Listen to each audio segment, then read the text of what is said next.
Give it 30.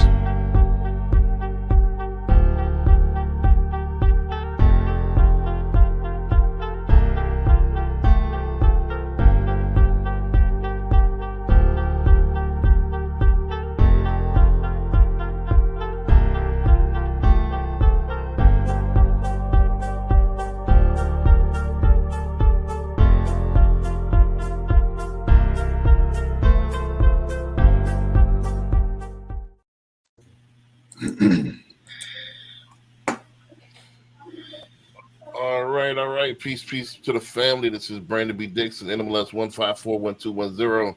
Y'all joining us for another episode of We're Talking Real Estate. So we're gonna go ahead and do our introductions as normal. Go ahead and get everything going, and I'm gonna go ahead and start it off right now. Let's just go ahead and go clockwise, because I rearranged the banners anyway. So let me go ahead and get it started. All right, so again, my name is Brandon B. Dixon, NMLS 1541210. It's at Billionaire Loan Office on all social media. Please go ahead and subscribe, like. Don't forget, I got a contest running right now. If I can get the 1,500 subscribers on YouTube, I'm giving out a $150 cash out at the end of the year, so December 31st. So go ahead, please. I need 600 more subscribers to get to 1,500. We're gonna make baby steps, man. So again, that's at Billionaire Loan Officer on YouTube. Go ahead, subscribe and get my followers up. Like, subscribe, engage, man. So www.applywithb.com if you're ready to actually apply for a mortgage or you want to book me for a consultation. Also, you can call me 832-775-8357. You can call me 24/7 as long as it's about business. The new website that's kind of partially up, but you can go straight to my HAR website, www.brandonbdixon.com. I'm a luxury agent as well. So if you want to list, you want to represent you as a buyer, find your property, you want to lease, or you want to invest, and I can finance you, go to brandonbdixon.com. Also, you can check my rates 24/7. Rates have dropped a little bit today. Go to what's today's rates. I'm still beating everybody. So if you're over a 7% rate right now, you need to go ahead and talk to me. You need to seriously book me for a consultation, man. I definitely could get you better than that. Doors and Dolls, the event coming to January 6th is going to be a web event. So go ahead and sign up now. I'm going to do the event right this week so you can get your tickets. And if you're not a part of the investment club, you need to go ahead and do that this year. www.cocinvestmentclub.com. We got some new things coming out for 2024. So we're going to announce that at the event. CJ, go ahead and get the party started. All right, let's do it. What's up, everybody? It's CJ, the realtor, broker, owner of Greenwood Realty Group down here in Houston, Texas. Give me a follow on social media at CJ Sales Texas. That is CJSELLSTX. Give me a follow. Let's collab on there. Check out our website, greenwoodrealtytx.com. If you're a buyer interested in what's available on the market, if you're a seller wondering what the value of your home is, we have the tools on there for you. And also, if you're an agent looking to level up and join a brokerage firm full of killers, check out greenwoodrealtytx.com. Of course, we got the YouTube channel, CJ the Realtor, where we're doing our luxury home tours, showing you some of the nicest homes in Houston. Go on there and give me a subscribe, follow, share, comment, all that good stuff to get those numbers up. And then, of course, we give back our mentorship program, the Mansa Academy, where we teach our young men knowledge of self-improvement, and entrepreneurship. If you're interested in learning more or donating, go to the website, themansahacademy.org. Got you, Patrick. I got you queued up. Sweet. Hello, everybody. Patrick Chevalier III. You can find me at www.chevalierwealth.com, as you see right there on the screen. Also on all the social media platforms. On YouTube, you can find us at Chevalier Wealth. There, every week, we do a weekly market commentary. We talk about what happened in the markets this past week and what's coming up this week and what to look for. More importantly, recently, we started a portfolio themes. We do that once a week, and we talk about areas of opportunities in the markets that you should take a look at based on the numbers, right? We do what the numbers tell us to do. Got you. Barry B, I got you queued up. Man, I organized these banners. They flowing smooth. All right, this is Barry B with Keller Williams Professionals. If you're looking to buy, sell, or invest in real estate in Houston and surrounding areas, give me a call, 832-786-1270, or you can go to, you can Google me at Homes by Barry B. Google me. I'm on all platforms, YouTube channel, Facebook, Twitter. I'm on all the what's that? TikTok, Instagram. So let's talk about it, and let's get you to accomplish your goals. Gotcha. So yeah, let's go ahead and kick the show off real quick. I got a few videos that I want to react to and get everybody's expertise on here shortly.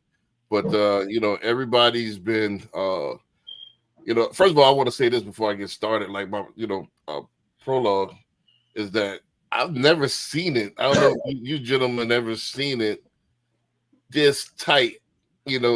I've seen. I know I went through 2008. Saying I don't really remember the 90s or anything like that. That was kind of before my time as far as I was, in high school and college in the 90s. But I remember 2008. It really didn't affect Texas like this. So have you ever seen before like this on the pulse of the streets where everybody's tightening up? Where nobody's really spending no money. I think I seen a video the other day, like they showed Black Friday 2018, and then they're busting down the doors. And they showed Black Friday this past Black Friday, and they had like one dude. Right. I saw one of those. So I mean, have you? I'll open the panel up before we get to start on this video. Have you ever seen it this tight before? Anybody? Not all at the same time, now. Me personally, no, I have not.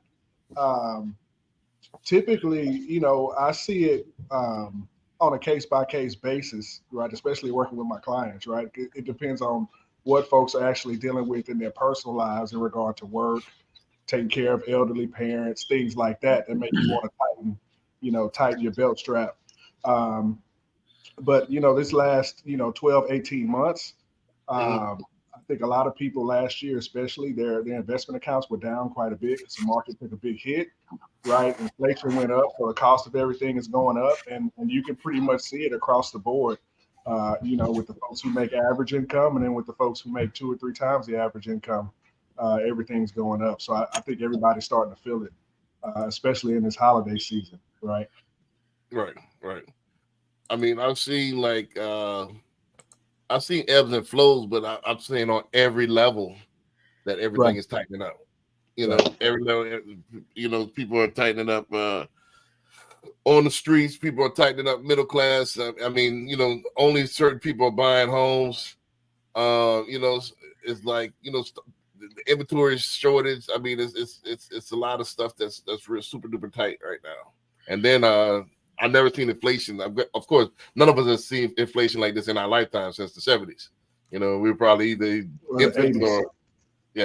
infants or like early 80s. So we didn't experience it like this. Yeah, that's what I was gonna say. The difference between now and 2008, 2009 is the economy is probably in a lot worse position now than it was then. Even though it's like more on the bank side, this is a nationwide economic issue here. So we got the inflation, we got the high interest rates, we got the home prices that are still going up too. So it's a combination of all that that's slowing people down. Gotcha. So Barry, you want to chime in on this? How you been seeing it lately? I think money usually flows around this time. Usually, even if it does tighten up, it seems like around this time of the year, the holidays, people seem to find or get deeper in. Yeah. They either find extra money or they get deeper in debt around this time because of the holidays. But yeah, I haven't seen it like this. Right. This is probably the tightest I've ever seen it. And I haven't even been to the stores and stuff. But I'll say even if tight as it is, people are still buying. Like we still got bidding wars in December. Oh yeah. So it ain't like things are just not there's no motion at all. Things are happening. It's just not on the same scale as it used to be. This is what I've been seeing. I've been pre-qualifying people, and they under contract the next day because they're getting the house that they want because nobody's out there getting it. Right. They're like, Right. and they're getting it at a good deal. You know what I mean? So I've been pre-qualifying.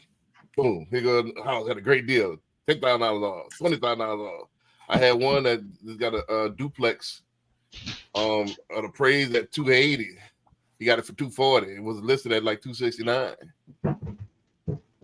So they get these deals right now and getting equity in these homes. So if you trying to buy right now this little window right now between now and March before the Feds. I think that we're gonna look at this in a second, but I think the Feds are destined to do their first cut in March, and then I think that coupled with income tax time, bam, here goes the floodgates again.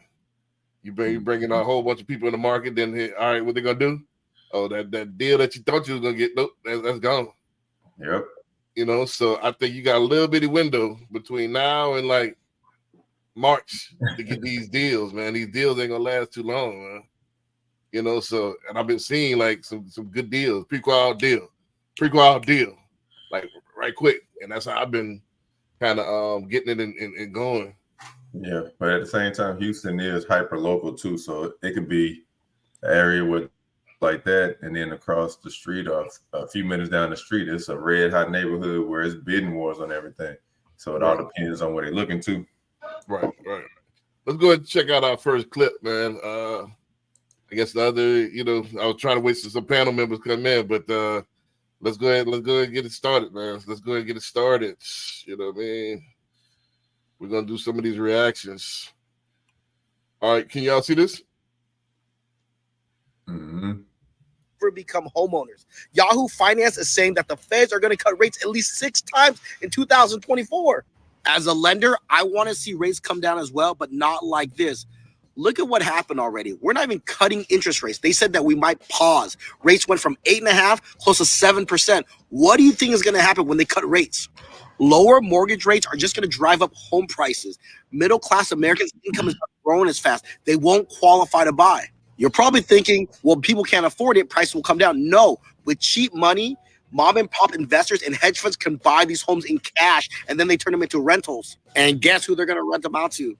The middle class and the lower class. That's why I'm saying the middle class won't be homeowners if they cut rates this fast. The only good news is if you buy your home after 2022, you're going to be able to refinance and drop your payment. But for those of you who qualify right now and you don't want to compete against these mom and pop investors and these hedge funds, here is the nationwide average interest rates. Remember, these rates are just a ballpark.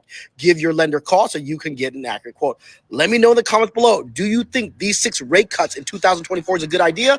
I say no. It's going to squeeze out the middle class to become homeowners. Let me know down below. This is a horrible idea. All right, so what say you, panel? I'll go ahead and open it up. We're get it going. What say you?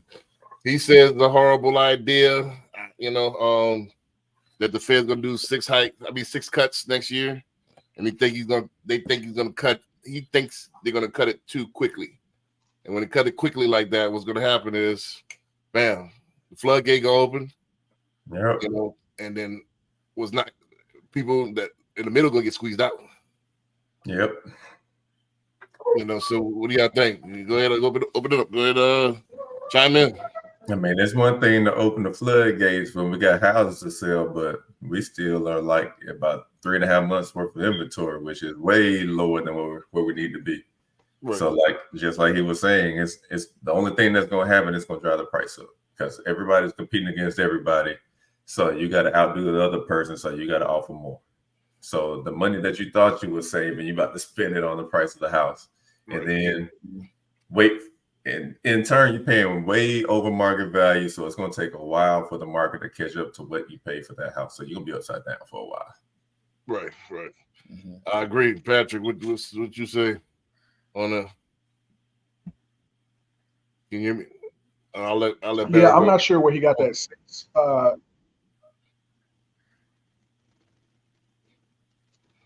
think you Yeah, I think 6. I don't think they would raise it 6 times in a year. cut it. They're talking about cut it. I mean, cut it. I mean, I don't see that happening.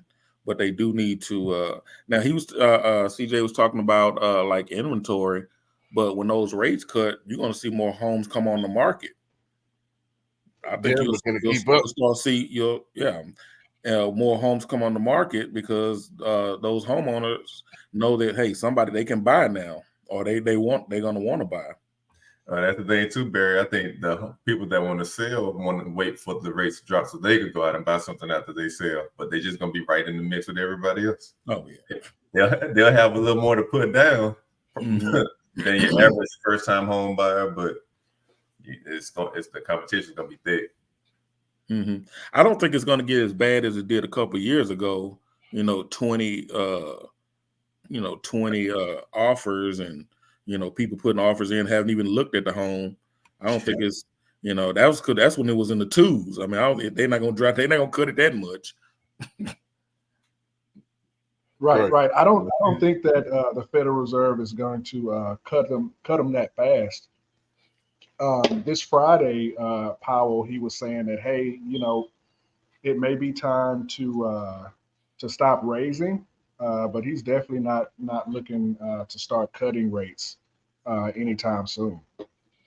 So it's hard for me to believe 6 rate cuts in 2024. It was just that hard, right? So just like, they still feel like they have more work to do to bring inflation down to that ideal 2% where they want it to be. Right. So I don't see those rate cuts coming that fast, like what this guy's saying. But he's making good points, though. There's always going to be a reason not to buy, not to invest in yourself, right? Cheap money, expensive money with interest rates, right? You got to do what you got to do to make things happen for you and your family. Right. Also, I wanted to say fair use on the actual videos that we reacted to. Fair use, as because we could comment and critique these videos as well, so we don't get taken down on any other channels. Also, people that's on Twitch, YouTube, Instagram. Well, not Instagram, but Facebook. Go ahead, slide y'all comments and we will react to them live. So questions, comments, concerns, go ahead and hit our comment box and we'll read them live, man. So go ahead and yeah, Bobby Bryant just said on my Facebook, and he's a broker too. He said we're not going below 6%. Period. I don't believe it, but he agrees with what I said with my perspective. Right. I mean, I think Ming, what's a mortgage? I think he is off. I think I could get you probably under 6s now. It just depends on, they dropped down some. I did somebody at 6.99 before the cuts. I mean, before they went back. This was about 3 weeks ago. So I probably could tickle the low 6s right now, if not the 5s. This depends. And you see these builders marketing 4.99, like they're buying them down. Right. And that's what's gonna happen. That's what's gonna happen with in the next year a lot. I think in order to stimulate first-time home buyers, I think builders gonna win. Mm-hmm. And like you said, you're gonna be upside down because they're gonna pass all the that they're not gonna just be nice guys and buy your rate down. They're passing that on in the actual price. They ain't needing that. Oh yeah, yeah. You're gonna pay. So how does that work? So what they just you end up paying it up front through your loan, pretty much? No, they get their money up front through your loan. Yeah, it's the old retail trick. Most of the actual builders own the actual lenders as well. So they're working in conjunction with one another. So, hey, I'll cut you here. I'll buy down your rate, but actually I'll just go ahead and put this package, I'll inflate this package. Yeah, so you're paying for it. Yeah, you paying for it. You're just going to be paying for it over time. Over 30 years. Paying for it up front. Right. Triple and quadruple. And it's right. So through your financing. But I mean, as far as like a new, he talking about the middle class getting cut out. If you're middle class and you trying to get into a home, that might be the best situation for you. Well, you're gonna pay. You're gonna pay, but you need to get in that home. And I mean, and one thing we say you can always refinance too now.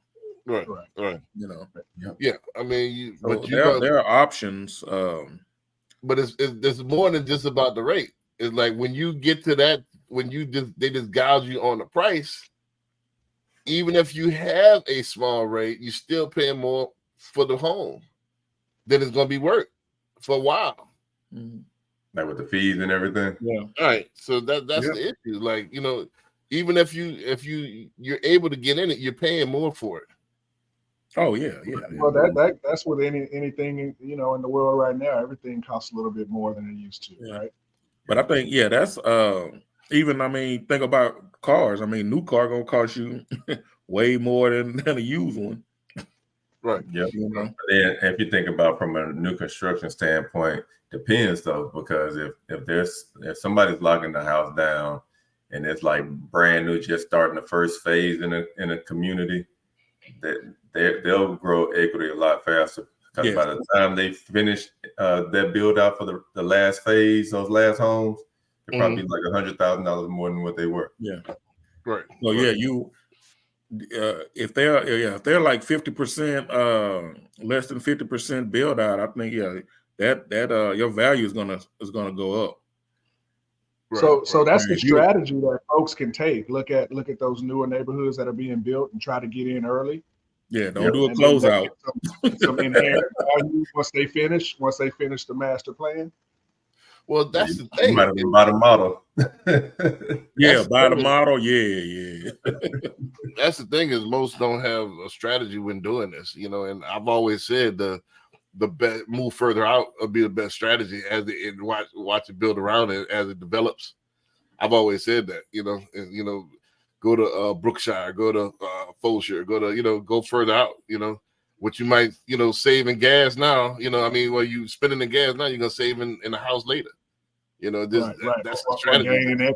Right. Makes sense. It's like, that's just the strategy, you know, especially if you lower or middle class income. If you're not filthy rich, then you got to take the strategy, you know, unless you're just going to get gouged.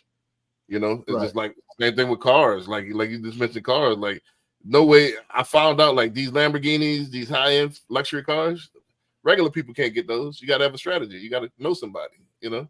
All you got to pay over sticker, $30,000, $40,000, $50,000 over sticker. That's the game. Or you could be on the wait list for a few years. Right.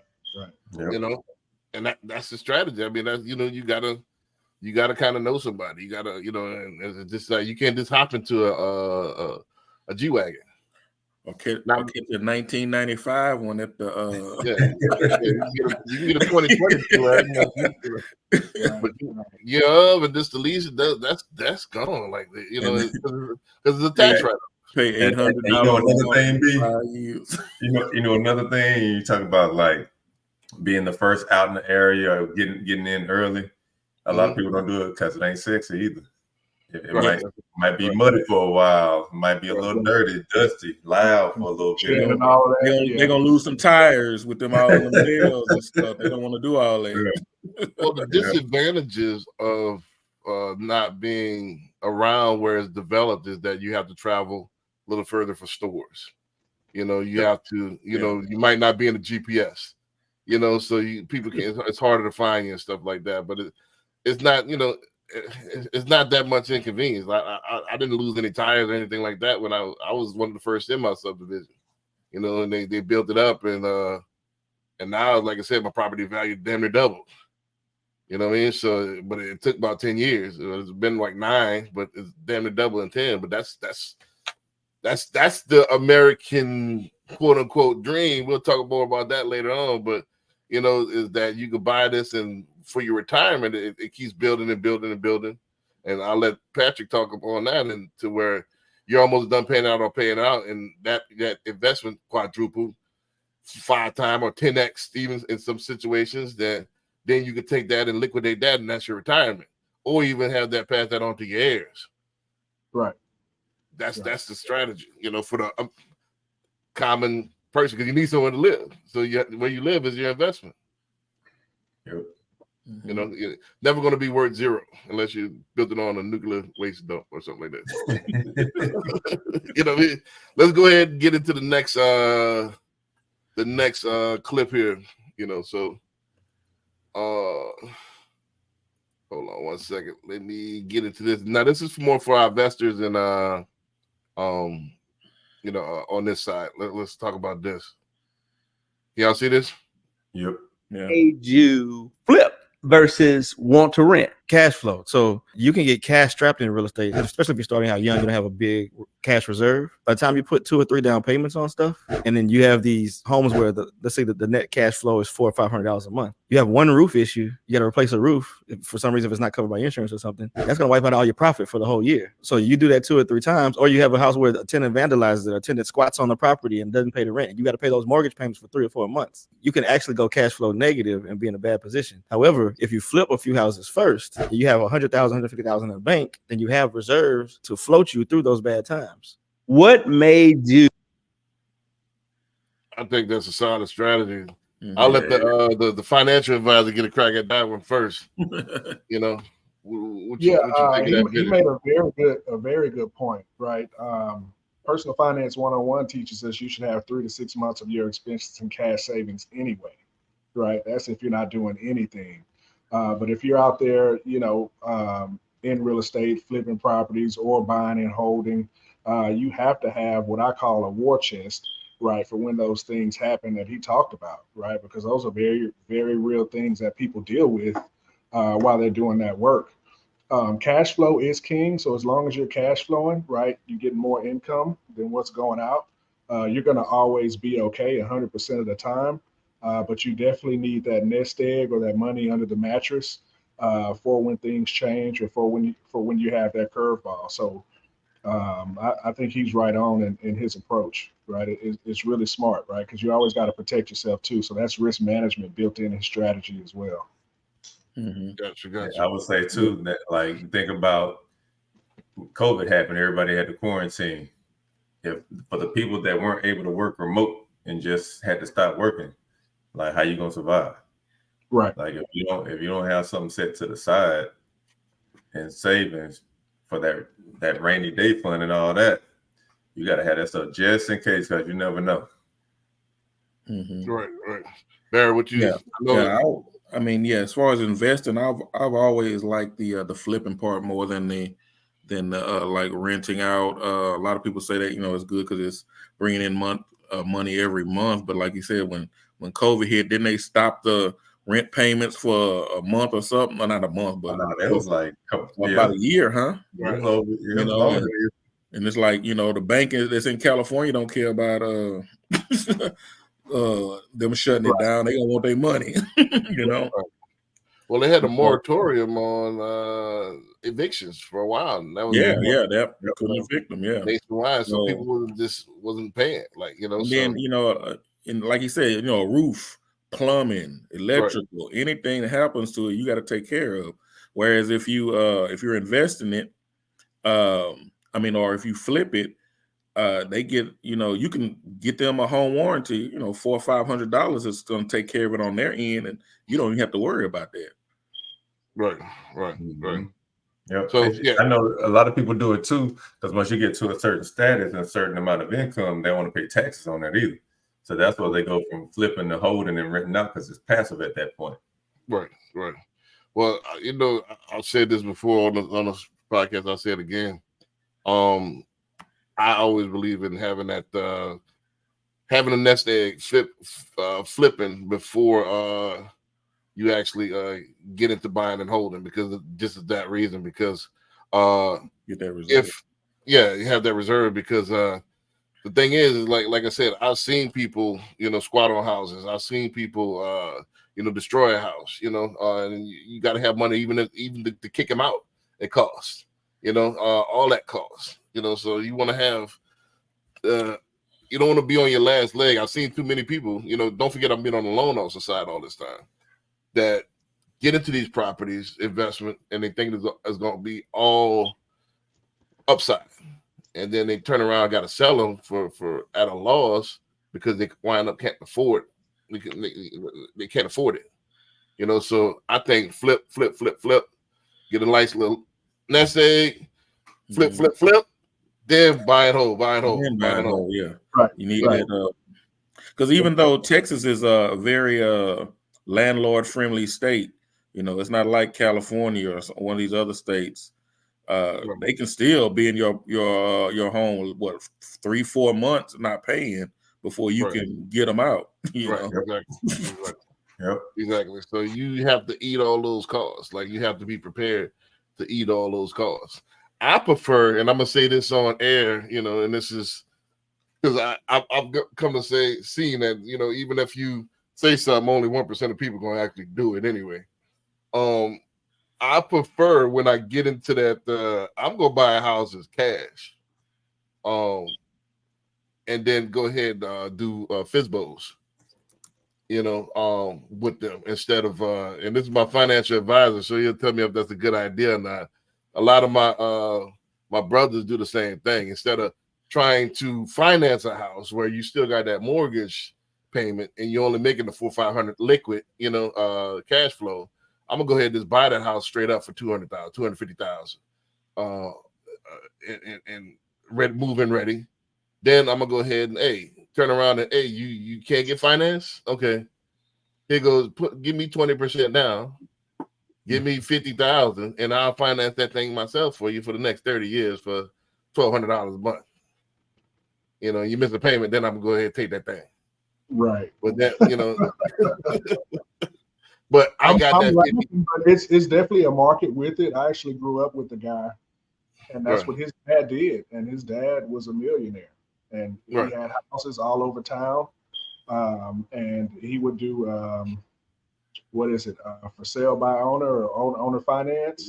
Yeah, for sale by owner. That's what he did. So the majority of the folks, they were either immigrants or their credit wasn't good or something like that, and they needed a home for their family. And it's, you know, it's a I don't want to use the word niche, but there's a group of people who need that. Right. You know, and a lot of times it's immigrants because they sit there and they compile their money with families. They'll sit there and all of them will work, compile their money, so they're cash rich, but they're unable to finance because of paperwork or whatever, and you know they might be DACA or whatever, because you know it depends on the administration if they allow DACA or not. You know, so they have their cash flow rich, but they don't have the necessary paperwork or the credit or the documentation to get it on the mainstream track. So that's your niche. And then most of the time those immigrants, they're going to pay for that house. They're going to be religious with that payment because all of them need a place to lay their head. So it's different than renter because they got way more skin in the game. A renter first month, last month, who cares? You know, they're in and out. But if you got that person that put that $50,000 down, that gives me that cash flow in case anything happens, and I still got that residual. Yeah, y'all see that comment from Pam? Yeah. Go ahead and read that comment from Pam. Where is it at? And then scroll down now. Yeah, I threw an answer on there. Yeah, go ahead. Go ahead, read it. Go ahead, read it. See, I can't remember the exact name of it, but the owner can purchase insurance that will pay if the renter doesn't. And then Patrick said that it's called rent guarantee insurance. So good information if you're thinking about being a landlord. Right. It's all about risk management, right? And that's what that guy was talking about in that clip. He uses those cash reserves to protect himself, right, for those buying holes for if and when something happens. Right. I think the discipline approach. Go ahead and buy that thing cash. You know, save it up, get other business, buy the thing cash, and then that way you got the best of both worlds. And Hyman, I'm gonna go ahead and read Hyman's he said there's multifamily that allows best of both worlds. You can cash flow it. So and still sell it once 100% occupied. Yeah, you can do that as well. But I think if you're gonna go house hack, that's a good strategy where you could live in one side and then go ahead and live rent free, and then that way you could save up other stuff and go ahead and buy that bigger house. So let's say, for example, I've got a couple right now. I got one that's closing hopefully this week. Guy moving from Miami. he was renting at first in the luxury of, he found a duplex. You're gonna pay for one side, they open it up 5% now on 3.5% on FHA, 5% now on conventional. So you could live in one side, boom, and have it pay for itself. So his note's gonna be 21, and then he can rent the other side out for 14. So he can live basically for $600. $600-700, and that gives them a chance to stack up more and more money for other plays. Yeah. That's how I look at it. And so, B, you rather throw $250 at a house instead of maybe getting a couple for $100? Well, that's financing. I think it's all of the above. It's not one set thing, but I think I would rather have it paid out free and clear, and then do the FSBOs. Yeah, you talking about owner finance? Yeah, owner finance, for sale by owner. And the reason why I like to do that is for the actual reasons I just explained. Plus, people don't understand that you could do up to 9 of those a year without needing any license. So you could be your own bank. And so, basically, you have your real estate attorneys and all that stuff, draw up your docs, and you got cash flow, and you basically the bank. You became the bank. The bank of Brandon B. Dixon. But you gotta have title companies will have those contracts too. Yeah, so I think that's the best way, because the reason why is because I think if the opportunity presents itself, if you could get 2 or 3, but my ultimate goal is by the time I retire, I don't want to have any notes. I don't have any mortgages. I want to have strictly cash flow. Because what happens is, for those reasons, you got people. I think the world's getting crazier and crazier. So I think they're going to take care of that house if it's theirs. I don't want to have to worry about renters and stuff like that, even though you get a management company. But I think it's less and less headache. If I can get that cash flow, I got that stacked up to the side, and I got that residual. I got 10 of them things coming in every month. I got $20,000, $30,000 a month coming in. And I know it's damn near guaranteed instead of 1 year, I know it's guaranteed for the next 10, 15 years. You see? But you got to bite that bullet up front. That's my strategy. It's not popular, but I think it's better in the long run. That's just my opinion. What say you, financial advisor? Quickly. I know you say all the first thing I think about is opportunity loss, right? Right. You just mentioned the rates. You said 3.5% or 5%, right? You can, if you got 250,000, you can get you 7 or 8, properties, and use whatever strategy on each one of them, instead of dropping 250 on one property, right?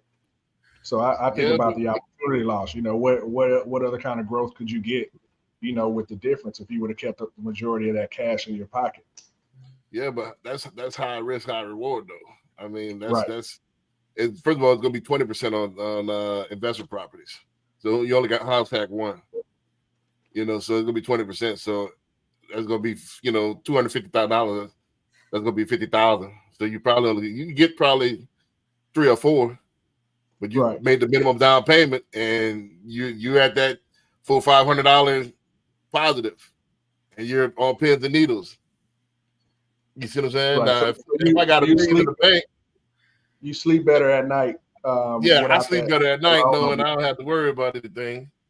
I mean, it just depends. If it's in a nice neighborhood that I know is going to rent and I know it's going to have solid, I'll go ahead, man, liquidate one. And that's what a lot of my brothers do as well. All right, I'm going to go ahead and sell this one right here, take that cash flow, and I'm going to go ahead, boom, buy these out, and I'm going to let the cash flow eventually so I can start paying these out. But that's the whole strategy, is the whole pay them out and get real buyers in there. That way you could go ahead and now the only thing is not set up for your heirs once they pay those things out like a rental property is. So you're going to have a mixture of both. All right, I got some that's rent to rent. I got some that's FSBO. I got some multi-unit. I got some apartment complex. You want to have it all. Right. Hey, and then at the same time, the money that you're getting from the one that you own the financing, you could get that with Patrick. You could put that, buy some index or something with it, right. And it'll grow that way, and you pass it down. Right. And as you should have a nice little mix, just like Brandon was talking about. Right. It's all about the mix, man. You gotta don't get caught up in just in one one spot. Oh, But yeah. You sleeping if you ain't bought Bitcoin before now. right, hey, I got rid of my Bitcoin. I was down, man. Let's go ahead and react to this last video. 41 racks. Yeah, but they've been saying 100,000 for the last few years, man. And Well, not the government involved. Now the government's involved, so I think they'll let it go up there now. Well, I think I'm kind of out of crypto. I'm not doing crypto again. I will do gold. I will get into gold and silver. I think that's gonna be better than. I can't say now because if the government mandates, if they have this, cryptocurrency, then I have no choice but to get cryptocurrency at that point. Right. It's already out there. It's a thing. Yeah. Right. So Don't they have an ETF for it, Patrick? Yeah, the U.S. government has their own coin. Yeah, right. the Freedom Coin, huh? No, it's on the tip of my tongue, but it's U.S. something, U.S. CC or something along those lines. But yeah, there's a coin. They tested it the previous year, and then it went live at the beginning of this year. Gotcha. All right, so last video. It's not going in. Last video tonight, fair use. Don't forget, and go ahead, y'all like, subscribe, and I want some comments. So let's get some comments. I know this last video going to be kind of controversial, so let's go ahead get the comments in, and we'll go ahead and react to it from there. Boom. Let's go ahead. Let's go ahead and rock with this last one. You're charging Negroes more than 20%? I saw that recently as well. There's no way anyone can get out from under that. If your bank wasn't legally prohibited from lending the Negroes, you do the same. Within reason. 6%, fellas, huh? Let's get this done. The city will approve any new Southland Trust development in East Compton once all the original owners have sold. Not a given. Tell me my fucking business. Chicago, Baltimore, Lansing, Oakland, Seattle. Now that was foresight. Move just one black family into a decent white neighborhood, and the other homeowners will throw money at you faster than you can count it. Negroes aren't stupid. Given a choice, even they don't want to live among other Negroes. Nothing more American than people willingly paying double for something they can't afford in the first place. And what happens once they realize they have been swindled? Well, you could always ask Miss Koisser if you could borrow a sanitary napkin. If they make their mortgage payments, we win. If they default, we win. You pray they miss their nut, and then you put those houses right back on the market. At another markup. And by this time, it's an all-Negro neighborhood. An entire population of Negroes who can't secure traditional mortgages. Do you need an abacus? Uncle, 6%. Oh, there you go. Wait. All right, so I think I was telling when CJ when this show originally came out. I think this was but pre-pandemic, or this was during the pandemic. I watched this live, and I was like, man, they breaking down some knowledge on there, and it was about a family. It was Amazon. I forgot the name of it. I think it was got the name of the series, but it was about a black family in the 60s or in the 50s that moved to Compton, and it was the first black family to move to Compton. It was all white at that point, and that was the breakdown of the strategy on that they had. So they actually purposely took one black family, moved them in the neighborhood, so everybody lists, their house, and then they'll charge them a premium, the black family a premium price, of course, because they couldn't secure traditional financing. And then so everybody will list, bail out, so they'll just move black families in at a premium price, then hoping that they default. And then when they default, boom, they'll move, they'll take the house and keep on coming in. They'll purposely steer and redline these people in these particular areas, and the banks won. That's how they got filthy rich. And still doing it. Wells Fargo just got caught not too long ago doing the same thing again. Yeah, they get caught over and over. They pay a fine, and it's business as usual. Keep on going. So I'll let y'all go and react. I'll open the panel up. The fine is a couple $100 million. It's all we'll pay that. Yeah, keep on rolling because they make it hand over fist money. You know what I'm saying? So I'm gonna let y'all open it up. What's y'all thoughts, comments? What do you think? And then what's the solution?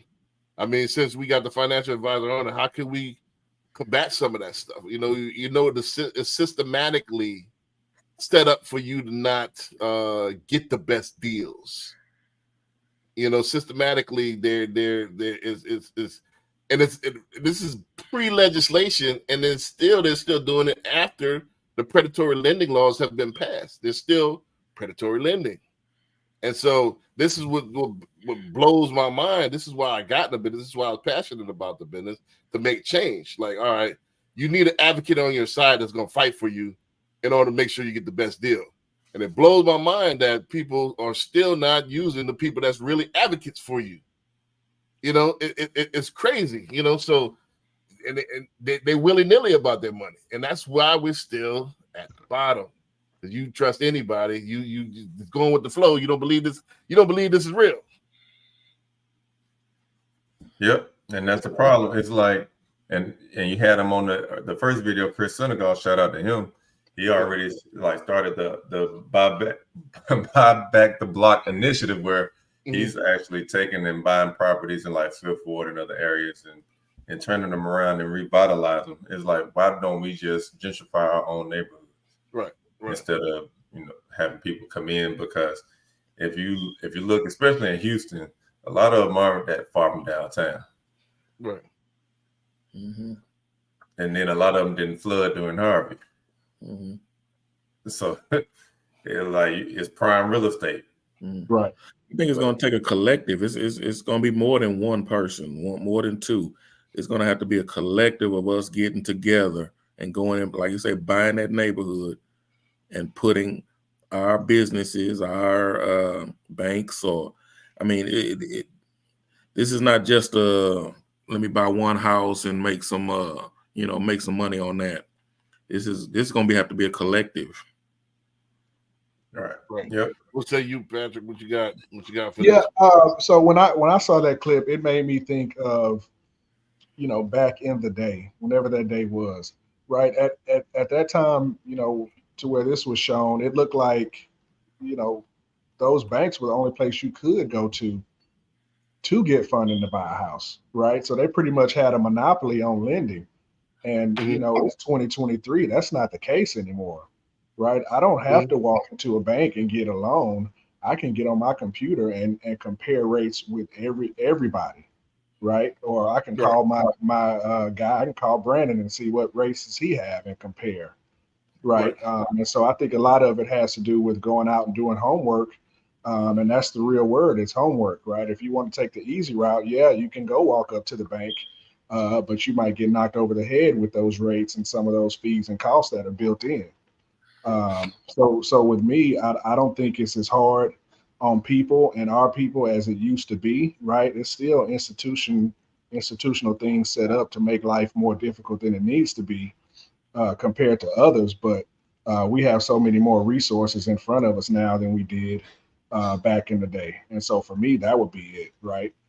Get to know, like Barry said, it has to be a collective. You know, talk to folks in your community, see what they're doing, see where they're getting their funds or their loans from, right? And compare, right? And you don't have to get a loan from the bank, you know, that you bank with.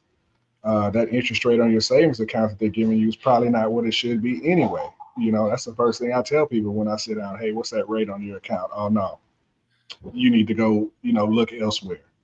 Right. And it's the same thing when it comes to, you know, to trying to get some money to purchase you a house or buy you some land. You know, we have way more resources today, so go use them, right? Or go find them. Let me ask you this. If I own Wendy's and I own Burger King, do you really have a choice if I own both of them? Choice about what? Where you gonna eat lunch at? If Burger King or Wendy's, and I own both of them, do you really have a choice? Yeah, I go to Whataburger. No, but that's one of the choices. That's the choices. Wendy's of the. Oh, you mean the? Right. Well, I go. How about I make my own lunch? Yeah, I go to the butcher. I go to the butcher shop, right, and cut out some of those middlemen and some of that red tape, right, and find the best deal. You know, keep more money in my pocket and more money for my family, you know, for the long run. As I said, especially if they're not doing it right. There are more places. I'm saying that. Yeah, go ahead. No, I was going to say there are more places to get money or get funding, you know, than just the big banks. Other than big banks, regional banks treat people much better than the national banks do, right? Or the international banks do in regard to rates. I've just seen that over my experience in doing the work that I do. So there are a lot of different places that you can go to get funding. Hey, let me clarify something real quick. When we was talking in the beginning, B had mentioned something. He said FSBO. That's the acronym FSBO. For people that don't know, it's for sale by owner. So when the owner sells their own house without a realtor. Right. Yeah, I like Whataburger too, John. I'm with you. Right. The point I'm setting y'all up to make is that we got to scratch beneath the surface as well. The realize that the whole setup with that scene as well was different banks. All the banks. I'm in cahoots. Yeah, in cahoots with the game plan, and that's where they were negotiating 6%. Let me in at 6%. Let me in it. They were all in cahoots, and that's the whole thing about systematic. If we actually take and we're looking at these demographics, and we're only lending certain amount as a conglomerate, or we're only lending certain amount to this particular demographic. No matter who you go to, if they're all on board and all the cahoots, no matter. Now, you got to get and most people. Let's be honest. They think they're savvy, but they don't work in this particular field, so they're not as savvy as you think they are. Right. So you need somebody, an advocate on your side, to actually know that. First of all, most of the people they make bad choices. The people that you choosing to do business with don't care. They're indifferent. It's transactional. Right. That's the first part of the mistake that we made. Secondly, if you do have somebody to advocate on your side, you got to have that person that has that variety. Where all right, this person, and I see this all the time. I had somebody yesterday, want to manufacture a house. They're gonna pay like 12-something%. I was like, why? Because that's what they're told to pay. They had an in-house financer. Most people don't do their due diligence. They happen to get the house. Let's be all the way honest. So these things are still out there. It's still alive and kicking. It's still, anytime they pass legislation, they find loopholes. Oh, they make the loopholes. They make the loopholes, so they don't have to find them. So the point of what I'm saying is it's going to take a actual, a group effort, which I doubt is going to happen. But what we could do to protest is let's individually start making better choices. Start getting with Greenwood, start getting with people, Barry, start getting with Patrick, the people that's advocates on your side that's going to fight for you. The problem with our community is that, like I said, the average dollar stays in our community 6 hours, right? Everybody else is 31 days and there's weeks and stuff like that. So you need to start talking to people about what's their why. I was talking to somebody the other day that I actually told them, and he still went outside the community. I told him, this person I did business with, and he still went out and did business with somebody outside our community. I'm like, wow.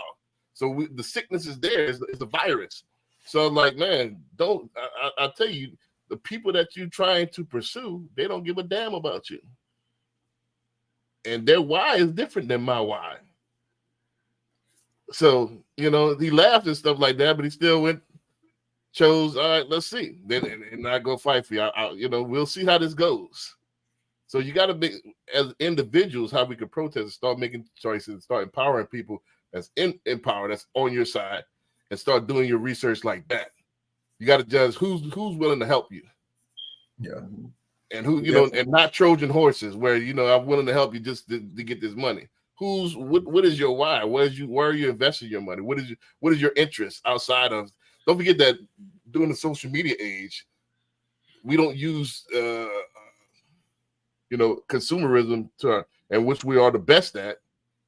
We don't do it properly, because now as with social media age, you can see that person why. All right, what are you investing in? What do you believe in? Where are you spending your money? So I spend this money with you, and you go ahead and take it to stuff that's outside of my interests. Why would I do that? I'm working. That's counterproductive. I'm working against myself. Right. And we do this all the time. They ice cold eyes. Same ice. You know what I mean? So that's my point. Is like until we start making individual choices to actually win the ball game, we're not gonna be in the ball game. We're gonna get blown out. We're gonna pay top dollar for stuff. We're gonna constantly be chasing our tail. So we gotta, if not as a collective, as individuals, I'll start making choices individually. Start making smart choices individually. Right. That's where it's going to start. Right. Yeah, stop waiting for everybody to jump on board. There's gonna be all right. We all got it together now. We all came to consensus. We're gonna start getting down with each other. That's not gonna happen. Nah. National Get Down Day. National Get Down Day.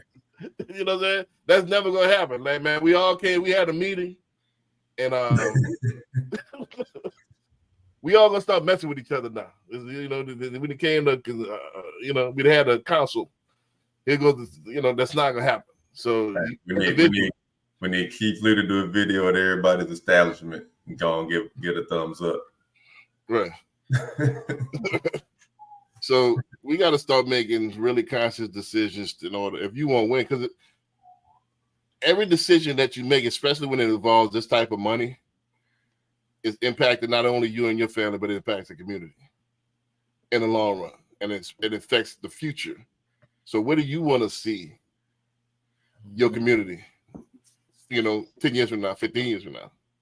So it's just not when you're making this type of purchase where you're gonna live and who you spending your money with. It's important, and who you keeping your money with, who you have in charge of your money.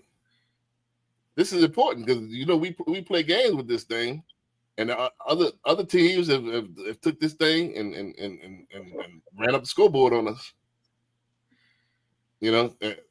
Patrick, am I lying? Stop me when I'm lying. Let me know when I'm from. No, you're not lying. You see, I'm over here shaking my head. I'm saying a lot of what you have going on. So yeah, I'm yeah. So they running up the scoreboard, man. It's just it's strategy, Right. and not just living for the moment. It's strategy on long term, man.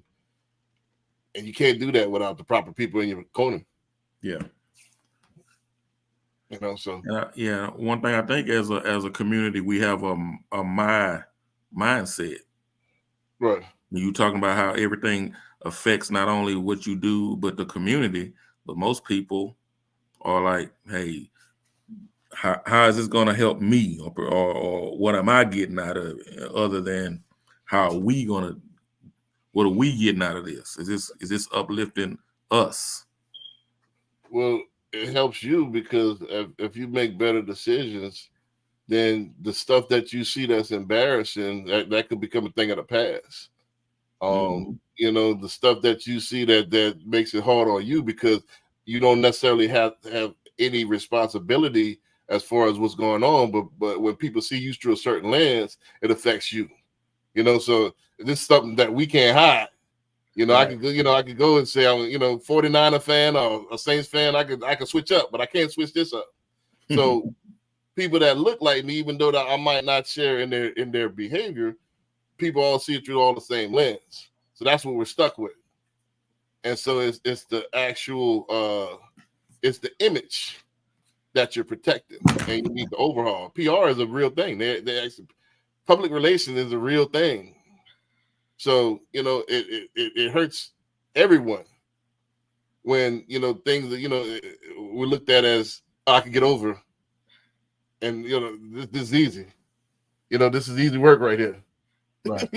So I just put together the pieces on something right quick.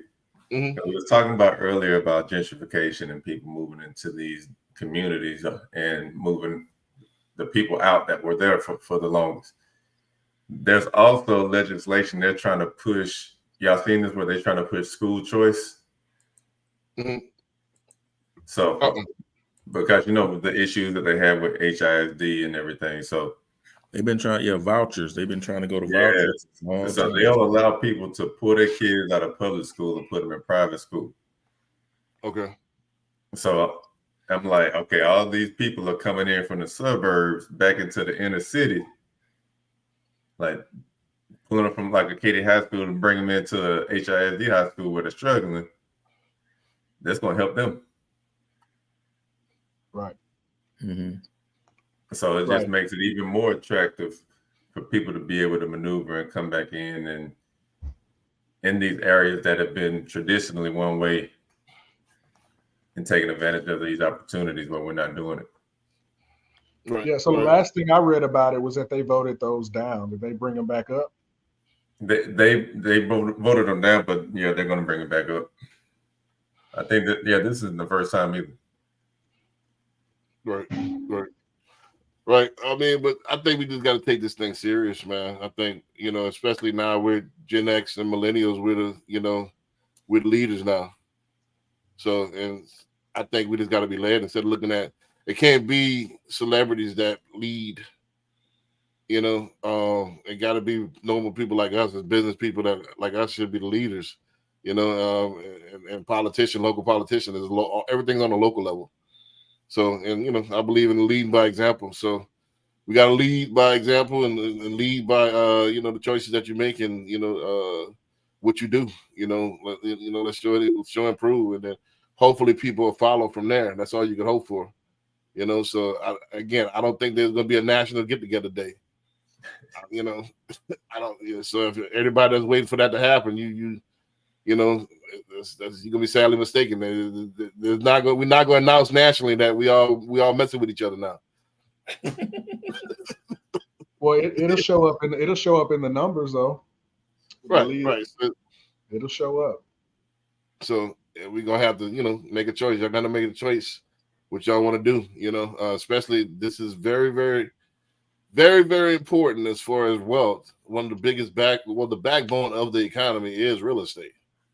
Period. A lot of people say oil and gas and all that. Nah, if people didn't have a place to live, and accumulate wealth, like I said earlier in the program, drew the equity in that house, I think America would be a different place, right?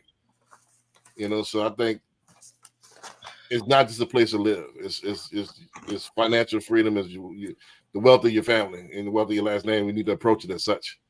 You know what I mean? So with that being said, even with oil and gas, you gotta own the land to benefit. Right, subsurface rights and all that stuff. Yeah. So any other? I see we had a couple of comments or something. We had anything else for the chat? Brian Payton said, Winfield, Louisiana, in the mix, looking for investment opportunities. So, right. So, we got all the above. Yeah, if anybody's in Louisiana, get with Brian. Well, I'm licensed in Louisiana. If you're talking about real estate investments, if you're talking about other investments, Patrick, are you licensed in Louisiana as well, or is this Texas? Yeah, I'm federally covered, so I'm nationwide. Yeah, so Brian, if you're looking to invest, like you get your financial portfolio together, where you're just trying to get a diverse portfolio, Patrick's the one to holler at. And if you're trying to do real estate, you could holler at either one of us on the panel, or if you're trying to get loans for investment property, that's my expertise. So, so you can holler at me. So investment opportunities here, you got the right ones, but you got to let the world know. I need. And speaking of which, let's go ahead. People that's like the show and go ahead and spread the show out. Go ahead and send it to a friend. I need people to share. I need more people to comment, and I need more people to subscribe to the channels, man. That's what we need. If y'all like us, y'all need to help us grow. Also, we need some moderators. So people that don't necessarily want to be on the show, DM me or email me or hit my calendar and book me for a session. But we need some moderators that, as we grow the show, we're willing to break bread. We can't afford you right now, but it'd be voluntary right now. But we need moderators that we free right now. Yeah, free right now. As we grow the channel, I have no problem with breaking bread. I got a comment on my Facebook. Katara said this was informative. She'll definitely tune in again. Yeah, please, because we think about it. Look around. How many conglomerate? We got individuals, but I'm trying to. I just posted something on my Instagram earlier. Like, man, it says poor people compete. It said the rich are collaborating. So we need to start having a rich spirit and start collaborating with one another. And how many you got individual stars, but how many people are collaborating with one another? So we have a collaborative effort. We're coming through. this is all voluntary. We volunteer a week, every hour of our time, hour and a half to go ahead and, you know, give y'all the game, and hopefully, you know, extend the olive branch so we can help y'all. So, and really real advocates, not just, you know, people that's just trying to make a quick buck, and that's what the industry is flooded with. You know, that's not why I got it. I had money before I got in the game. So it ain't about the money. It's about the who can I influence? Who can I help? How can I make this place 1 degree better than when I got it? So that's the game plan. So with that being said, man, anything else y'all want to add before we get out of here? We're right on time, right at 9 o'clock, man. We running the tight shit, man. So man, we're gonna see y'all next week, man. All right. Peace.